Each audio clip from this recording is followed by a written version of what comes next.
छठवीं शताब्दी ईसा पूर्व अर्थात ईसा मसीह के जन्म के 563 साल पहले नेपाल की तराई में लुम्बिनी नामक एक गांव में एक बालक का जन्म हुआ, जो भविष्य में शांति और समानता को धर्म के रूप में स्थापित करने वाला, बुद्धत्व अर्थात ज्ञान के प्रकाश को फैलाने वाला भगवान बुद्ध कहलाया।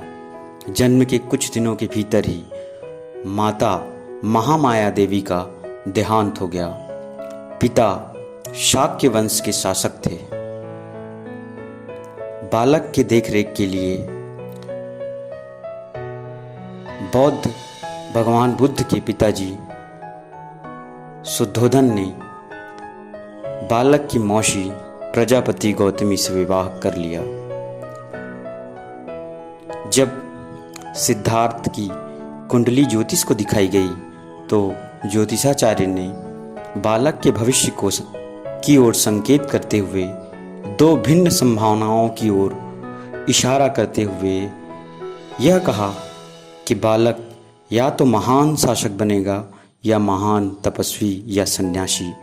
पिता इस बात से चिंतित होकर कि पुत्र कहीं सन्यास के रास्ते पे ना चला जाए, उसे बचपन से ही सारे तथा दुख के सारे दृश्यों से दूर रखने का प्रयास किया।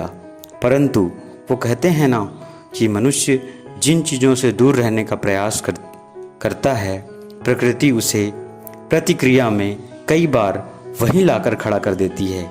एक दिन नगर भ्रमण के समय अपनी यात्रा के दौरान युवा सिद्धार्थ को 4 दृश्य दिखाई पड़ते हैं। पहला, उसे एक वृद्ध दिखाई पड़ता है, जो फिर उसे एक अति बीमार व्यक्ति और फिर उसे एक शव यात्रा दिखाई पड़ती है। इन तीनों दृश्यों को देखकर उसका युवा मन उद्वेलित हो जाता है और जीवन और सुखों की क्षणिकता का उसे स्पष्ट एहसास होता है। इस एहसास बोध की भावना और इस प्रश्न के साथ कि जीवन की सार्थकता किस में है, वो आगे बढ़ता है और उसे दिखाई पड़ता है एक मुस्कुराता हुआ सन्यासी। और बस युवा सिद्धार्थ को कहीं न कहीं सारे दुखों का अंत सन्यास में जान पड़ता है। हालांकि इस बीच उसका विवाह राजकुमारी यशोधरा से होता है, जिससे उसे एक पुत्र की प्राप्ति होती है, जिसका नाम वे रखते हैं राहुल। राहुल अर्थात एक और बंधन।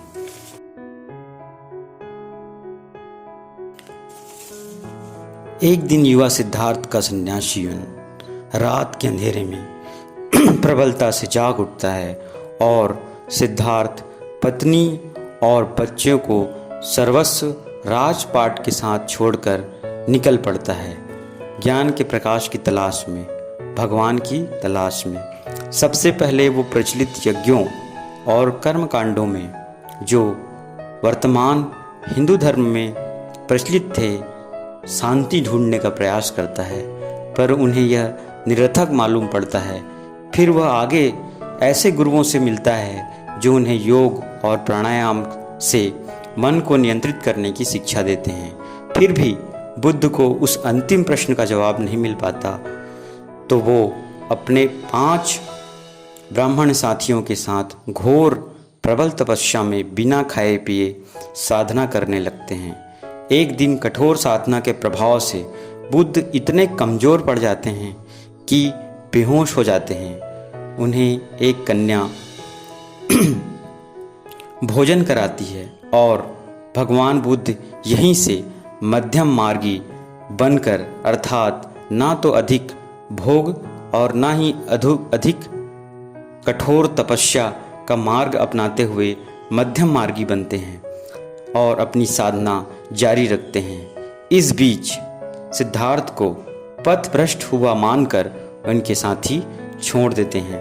6 सालों की घोर तपस्या के पश्चात वर्तमान बिहार के गया में निरंजना नदी के तट पर एक पीपल वृक्ष के नीचे सिद्धार्थ को आत्मज्ञान की प्राप्ति होती है, अर्थात आत्मबोध होता है, और उसका नाम यहाँ से आगे बुद्ध के रूप में प्रचलित हो जाता है।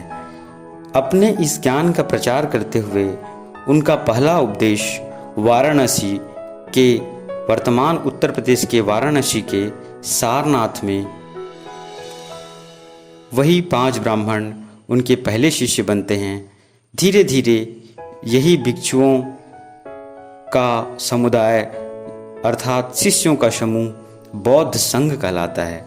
बाद में इस संघ में स्त्रियों को भी शामिल किया जाता है और बुद्ध की माता या मौसी गौतमी उनकी पहली शिष्या बनती है। उस समय के कई प्रचलित शासक बौद्ध धर्म की शिक्षाओं को अपनाते हैं और संरक्षण देते हैं। ये उत्तर भारत में प्रचारित होता है। बाद में आगे चलकर भगवान बुद्ध के जाने के बाद भी अशोक और उसके पुत्र पुत्री इसे म्यांमार तथा श्रीलंका तक ले जाते हैं। बौद्ध धर्म आज भारत से ज़्यादा दक्षिण पूर्व के देशों चीन, जापान, थाईलैंड, म्यांमार इत्यादि में अत्यधिक फैला हुआ है। भगवान बुद्ध ने अपनी मूल शिक्षाओं में 4 आर्य सत्य बताए हैं। ये सत्य हैं, पहला, संसार में सर्वस्व दुख व्याप्त है, अर्थात समस्त चराचर जगत में दुख ही दुख है।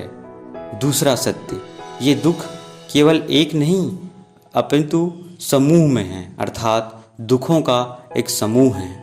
तीसरा आर्य सत्य, इन दुखों का निदान है। और चौथा आर्य सत्य, उन्होंने दुखों का निदान की विधि बताई है। इसी चौथे आर्य सत्य में उन्होंने इन दुखों के निदान के लिए अष्टांगिक मार्ग अर्थात 8 मार्ग, जिसमें सम्यक ज्ञान और सम्यक समाधि जैसे 8 मार्ग बताए गए हैं। बौद्ध धर्म में 3 चीज़ें बहुत महत्वपूर्ण हैं, बुद्ध, धर्म अर्थात धम्म और संघ। इसीलिए कहा गया है बुद्धं शरणं गच्छामि, धम्मं शरणं गच्छामि, संघं शरणं गच्छामि। भगवान बुद्ध की मृत्यु अर्थात महापरिनिर्वाण 80 वर्ष की आयु में पेट में विकार अर्थात उदर विकार के होने के कारण वर्तमान उत्तर प्रदेश के काशी में हुई। उनकी मृत्यु के पश्चात 3 महत्वपूर्ण बौद्ध संगीतियाँ अर्थात बौद्ध समाज का समागम या सम्मेलन हुआ। इनमें से दूसरे बौद्ध संगीति में बौद्ध धर्म को आगे किस तरह से और किन सिद्धांतों पर आगे बढ़ाया जाए, इसमें मत विभाजन होने लगा। और तीसरे बौद्ध संगीति में यह विभाजन स्पष्ट तौर पर उभर कर प्रकट हो गया और बौद्ध धर्म 2 मतों में विभाजित हो गया, जिसे हीनयान और महायान कहा गया। हीनयान का अर्थ होता है छोटा नाव या छोटी नौका। यह मत भगवान बुद्ध के शिक्षण में किसी भी तरीके के विस्तार से सहमत नहीं था और यह रास्ता या मत सन्यासी भिक्षुओं के लिए ज़्यादा उपयुक्त मालूम पड़ता था, क्योंकि इसमें नियम कठोर थे। परंतु महायान का मार्ग आम गृहस्थ मानव भी इससे लाभ उठा सकते थे, चूँकि इसमें नियम उतने कठोर नहीं थे और ज़्यादा लोगों के लिए उपयुक्त होने के कारण इसे महायान अर्थात बड़ा नाव कहा गया। आगे चलकर हीनयान और महायान के विचार भी भिन्न मतांतरों के साथ और शाखाओं में बंटते चले गए। जिस तरह से हिंदू धर्म अर्थात सनातन धर्म अपने ऋग् वैदिक कालीन उपनिषदों पर आधारित ईश्वर की व्याख्या को भूलकर अब कर्मकांडों पर आधारित होकर अपनी मौलिकता खो बैठा है, ठीक उसी तरह बौद्ध धर्म में भी बहुत सारे विकारों और कर्मकांडों ने अपना स्थान बना लिया है। परंतु मूलतः बौद्ध धर्म कर्म के सिद्धांत पर आधारित है और मनुष्य के वर्ग एवं जाति के भेद का विरोधी है तथा स्त्री और पुरुष की लैंगिक समानता पर बल देता है। इस समानतावादी सिद्धांतों से प्रभावित होकर भारत में बाबा साहब भीमराव अंबेडकर ने आज़ादी के पश्चात 1956 में बौद्ध धर्म अपना लिया तथा उसी समय बहुत सारे दलित हिंदुओं ने भी बौद्ध धर्म को अपनाया। वर्तमान भारत में लगभग 0.7% व्यक्ति बौद्ध धर्म के अनुयायी हैं। सबसे अधिक इस धर्म के मानने वाले नॉर्थ ईस्ट अर्थात उत्तर पश्चिम के भारत के राज्यों जैसे सिक्किम, अरुणाचल प्रदेश, मिजोरम में प्रमुख रूप से है। अगर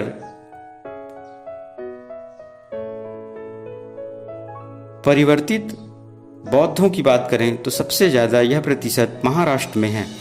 आशा है बौद्ध धर्म पर दी गई जानकारी आपको अच्छी लगी हो।